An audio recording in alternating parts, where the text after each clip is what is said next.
अपने आप पर विश्वास रखो, क्योंकि तुम्हारे भीतर असीमित शक्ति है। हर असफलता एक सीख है और हर सफलता तुम्हारी मेहनत का फल। कभी हार मत मानो, क्योंकि जीत उसी की होती है जो हार नहीं मानता। You are the only one person who can give yourself what you want. Friends, ये दोनों कोट्स आज की मॉर्निंग के लिए परफेक्ट है, क्योंकि केवल आप ही वो इंसान हो जो ये जानते हो कि आपको क्या चाहिए और जो ये चाहते हो कि आपको क्या करना है, कैसे करना है, कैसे हासिल करना है। So good morning everyone, welcome to my channel. कैसे हैं आप सब और आप सबकी स्टडी कैसी चल रही है? आई होप आप सबकी स्टडी बहुत अच्छी चल रही होगी फ्रेंड्स। और मेरा सेशन शुरू हो गया है 8:15 से। जैसे कि आपने देखा कि शुरू में मैंने आप लोगों को टाइम दिखाया कि आज मेरा जो सेशन है वो 8:15 से स्टार्ट हो गया है। और स्टार्टिंग मैंने की है वोकैब को रिवाइज करने की, जो कि मैं एसवी बख्शी से कर रही हूँ। फ्रेंड्स, कोट की बात कर लेते हैं कि भरोसा जो है अपने आप पर करना चाहिए, अपनी मेहनत पर करना चाहिए।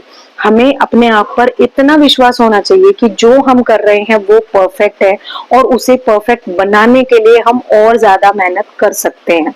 ठीक है, जो हमें चाहिए उसे पाने के लिए हम जितनी ज्यादा मेहनत कर सकते हैं उतनी हमें करनी चाहिए। क्योंकि अगर हम अपने साथ ही लॉयल नहीं होंगे, अपने साथ ही ऑनेस्ट नहीं होंगे, तो हम किसी और के साथ क्या ही ऑनेस्ट हो पाएंगे, क्या ही लॉयल्टी हम दिखा पाएंगे। ठीक है, और दूसरी चीज ये कि भरोसा अगर हम खुद पर नहीं करेंगे, किसी और पर करेंगे, तो उसका हमें कोई फायदा नहीं होने वाला है। क्योंकि भरोसा अगर खुद पर किया जाता है तो वो हमारी ताकत बनता है, लेकिन अगर ऐसे ही भरोसा दूसरों पर किया जाता है तो वो हमारी कमजोरी बनता है। क्योंकि दूसरों से हम हार कर कभी भी जीत सकते हैं, लेकिन अगर हम अपने आप से हार जाते हैं, अपने मन से हार जाते हैं कि अब मैं नहीं कर पाऊंगा, अब मैं नहीं कर सकता, तो हम कभी भी नहीं जीत पाते। ठीक है, आपने एक दोहा भी सुना होगा, मन के हारे हार है, मन के जीते जीत, कह कबीर हरि पाई ये मन ही की प्रतीत। सो मन में अगर ठान लिया जाए तो क्या नहीं किया जा सकता।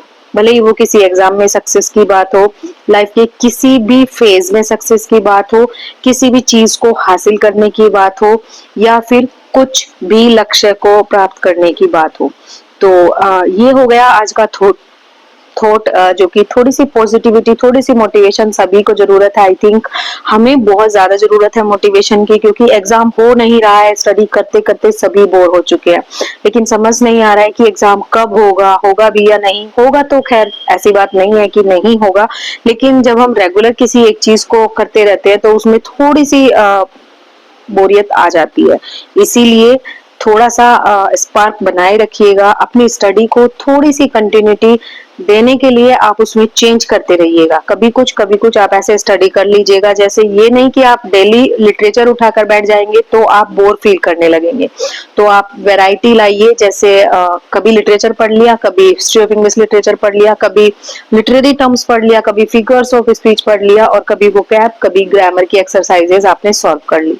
सेकंड मैंने यहाँ पे स्टार्ट किया है रेनन मार्टिन का टॉपिक। तो कोई टॉपिक यहाँ पर मैंने उठाया है, उसी को मैं पढ़ रही थी। और आप सब लोग एक चीज बोलते हो कि आप हमेशा लिखते रहते हो। फ्रेंड्स, मैं लिखती नहीं हूँ, बुक्स में लिखती नहीं हूँ। बुक्स में कुछ चीजें जो इम्पोर्टेंट होती हैं उनको मैं अंडरलाइन कर देती हूँ। कभी कभी कुछ पॉइंट्स ऐसे होते हैं जिन पर इम्पोर्टेंट लिखना या स्टार करना जरूरी होता है, जिससे कि बाद में अगर मैं रिवाइज करने आऊँ तो मुझे पता चल जाए कि ये जो पॉइंट है ये इम्पोर्टेंट है। ठीक है, शॉर्ट वीडियोस में भी बहुत एक कमेंट आ रहा था कि आप हमेशा लिखती ही रहती हैं तो पढ़ती कब है। तो क्या लिखती रहती हैं हमेशा? तो मैं लिखती नहीं हूँ। हाँ, कभी कभी कुछ वीडियोस में मैं लिखती हूँ, तो वह मैं शॉर्ट नोट बनाती हूँ किसी भी चीज का। अगर मैं लिटरेचर पढ़ती हूँ, जो चीजें मुझे इंपॉर्टेंट लगती है मैं उनका शॉर्ट नोट बना लेती हूँ। वो कैब मैं पढ़ती हूँ, जो मुझे लगता है कि मेरे लिए टफ है या मेरे लिए नए वर्ड्स हैं, तो मैं उनको नोट डाउन कर लेती हूँ, ताकि बाद में जब मैं नेक्स्ट टाइम रिवाइज करने आऊँ तो जो नए वर्ड्स हों वो मेरे लिए फैमिलियर हो जाए, मुझे समझ में आ जाए कि हाँ ये मैंने पहले भी पढ़ा है और इसको मुझे दोबारा से रिवाइज करना है। इसी तरीके से ग्रामर में भी जो भी रूल्स मुझे लगते हैं कि नए हैं या इम्पोर्टेंट हैं, उनको मैं नोट डाउन कर लेती हूँ। तो नोट्स बनाना अच्छी बात होती है, लेकिन नोट्स में ही सारा टाइम हमें वेस्ट नहीं करना चाहिए, क्योंकि नोट्स जो है हमें शॉर्ट में बनाने चाहिए, ना कि लॉन्ग नोट्स। लॉन्ग नोट्स का क्या ही फायदा होगा फ्रेंड्स, पूरी बुक हम उसमें उतार के रख देंगे। इसीलिए हमें ओनली उन टॉपिक्स को, उन पॉइंट्स को नोट करना चाहिए जो कि या तो हमारे लिए नए होते हैं या बहुत इंपॉर्टेंट होते हैं, जो कि बाद में काम आ जाए रिवीजन के टाइम पर, ठीक है। और एक चीज, एक क्वेश्चन था कि आप अपने नोट्स जो है शेयर नहीं करते हो। फ्रेंड्स, नोट्स सबके अपने पर्सनल होते हैं और मुझे नहीं लगता कि मेरे नोट्स से आप लोगों को कोई फायदा होने वाला है, क्योंकि वो परफेक्ट नोट्स नहीं है। वो ऐसे मिक्स एंड मैच रहते हैं, कहीं पर कुछ कहीं पर कुछ, ऐसे इस तरीके से रहते हैं। और जो प्रॉपर नोट्स हैं वो मैं आप लोगों के साथ बीच बीच में शेयर करती रहती हूँ, ठीक है। और हिस्ट्री ऑफ इंग्लिश लिटरेचर के मेरे पास ऐसे कोई परफेक्ट नोट्स नहीं है जो मैं आप लोगों के साथ शेयर कर सकूं। कहीं पर कुछ थोड़ा बहुत मैंने ऐसे नोट डाउन किया हुआ है, बाकी मैंने बुक में ही हाईलाइट किया हुआ है, ठीक है। एसके अरोड़ा बुक से मैं हिस्ट्री ऑफ इंग्लिश लिटरेचर जो है रिवाइज किया था, मैंने आप लोगों को बताया भी था कि वहां पर एज वाइज सभी लिटरेचर पीरियड को दिया गया है, लिटरेरी पीरियड्स को दिया गया है। उसके बाद इंपॉर्टेंट इवेंट्स को दिया गया है। अगर आपको लगता है कि आपको उनके नोट्स बनाने की जरूरत है तो आप एक चीज कर सकते हैं, history of English literature title डालिए, उसके बाद अपने जो एजेस है, एजेस के नेम और उनका जो टाइम स्पैन है उसको लिख लीजिए। फिर उसके बाद आप इवेंट्स करके, important events of all ages या फिर important events of middle age, important event of Elizabethan age, इस तरीके से करके आप उनके इंपॉर्टेंट इवेंट्स नोट डाउन कर सकते हैं, ठीक है। नेक्स्ट है important authors and there works, जो मैंने आपको बताया था बुक से, एसके अरोड़ा की बुक से, कि आप यहाँ से कर सकते हैं। तो आप चाहें तो बुक से पढ़ सकते हैं हाईलाइट करके, अदरवाइज उनको नोट डाउन भी कर सकते हैं। मैंने नोट डाउन नहीं किया है क्योंकि मैंने बुक में ही इंपॉर्टेंट चीजों को हाईलाइट किया है, क्योंकि सभी चीजों को नोट डाउन करना इज नॉट पॉसिबल। और ये ठीक भी नहीं है कि हम हर चीज को ही लिखने बैठ जाएं। तो हम कब उनको रिवाइज करेंगे, कब हम उनको पढ़ेंगे। नोट्स बनाना अच्छी बात होती है, लेकिन ज्यादा नोट्स बनाना अच्छी बात नहीं होती है। और 2021 में सबसे बड़ी मिस्टेक मेरी यही रही है, मैं जो भी पढ़ती थी मैं उस सब का नोट्स बना लेती थी, सब चीजें मैं लिखती रहती थी। लेकिन उसमें क्या हुआ कि जब लास्ट टाइम आया एग्जाम का, तब मैं उन सबको रिवाइज भी नहीं कर पाई, इतना टाइम भी नहीं मिला। मुझे समझ नहीं आया कि बुक से रिवाइज किया जाए या नोट्स से रिवाइज किया जाए, प्रैक्टिस सेट सॉल्व किए जाएं या फिर क्या किया जाए। इसीलिए अपने जो सोर्सेज हैं उनको लिमिटेड रखना चाहिए। लिमिटेड इन द सेंस, एक बुक आपके पास हो एक चीज के लिए, सपोज लिटरेचर के लिए आपके पास एक बुक है, कुछ चीजें आपने उसमें हाईलाइट की हैं और कुछ चीजों के आपने नोट्स बनाए हैं, वो चल जाएगा, ठीक है। लेकिन अगर आप बुक भी दो चार रखेंगे और फिर नोट्स भी कई जगह बनाकर रखेंगे, तो आप उन सबको रिवाइज नहीं कर पाएंगे और सब कुछ मिक्स एंड मैच हो जाएगा। तो लास्ट टाइम पर बहुत ज्यादा गड़बड़ हो जाती है, वो समझ में नहीं आता कि कहाँ से पढ़े कहाँ से रिवाइज करें। इसीलिए ये मिस्टेक बिल्कुल भी ना करें। 2021 की ये मिस्टेक मुझे बहुत बहुत बहुत ज्यादा भारी पड़ रही है।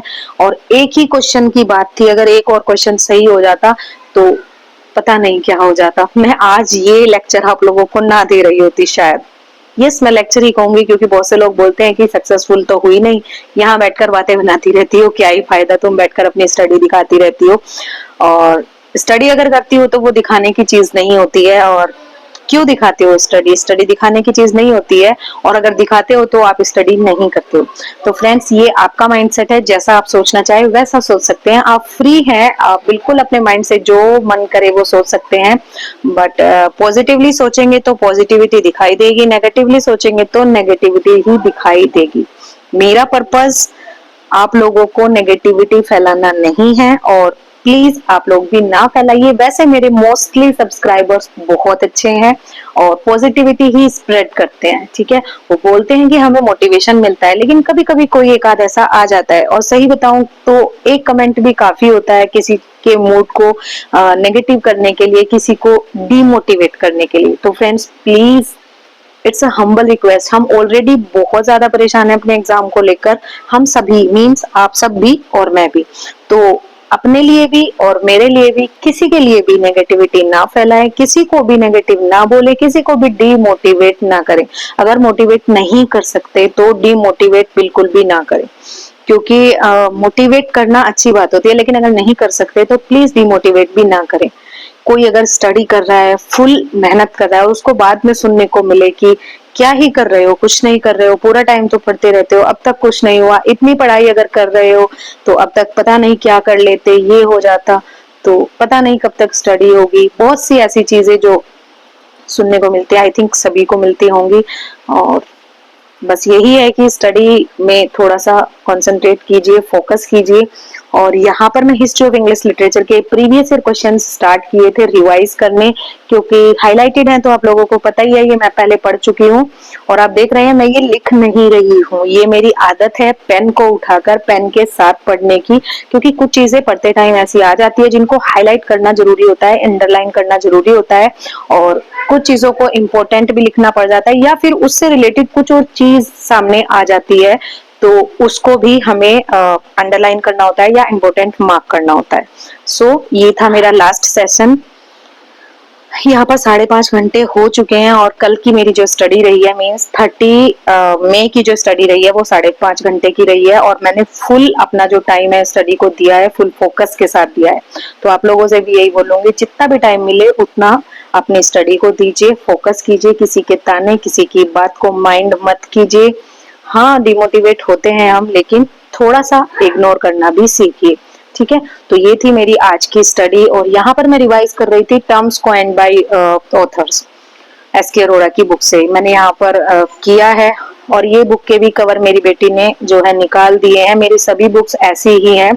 सॉरी फ्रेंड्स, आप सब लोग बोलेंगे कि बुक्स की कैसी हालत कर रखी है, लेकिन क्या ही करें, बच्चे हैं ऐसे ही करते हैं।